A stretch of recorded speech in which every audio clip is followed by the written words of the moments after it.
بسم اللہ الرحمن الرحیم۔ حضرت ابو امامہ رضی اللہ تعالیٰ عنہ سے روایت ہے کہ ایک شخص نے رسول اللہ صلی اللہ علیہ وسلم سے پوچھا کہ ایمان کیا ہے؟ آپ صلی اللہ علیہ وسلم نے فرمایا کہ جب تم کو اپنے اچھے عمل سے مسرت ہو اور برے کام سے رنج و قلق ہو تو تم مومن ہو۔ تشریح: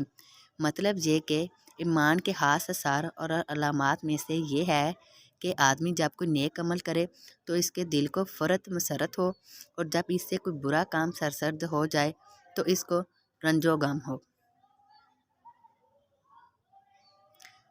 جب تک آدمی کے ضمیر میں یہ حس باقی رہے، سمجھنا چاہیے کہ ایمانی روح زندہ ہے اور یہ احساس اس کا ثمر ہے۔ حضرت انس رضی اللہ تعالیٰ عنہ رسول اللہ صلی اللہ علیہ وسلم سے روایت کرتے ہیں کہ آپ صلی اللہ علیہ وسلم نے فرمایا، تم میں سے کوئی مومن نہیں ہو سکتا جب تک کہ اپنے بھائی کے لیے وہی نہ چاہے جو اپنے لیے چاہتا ہے۔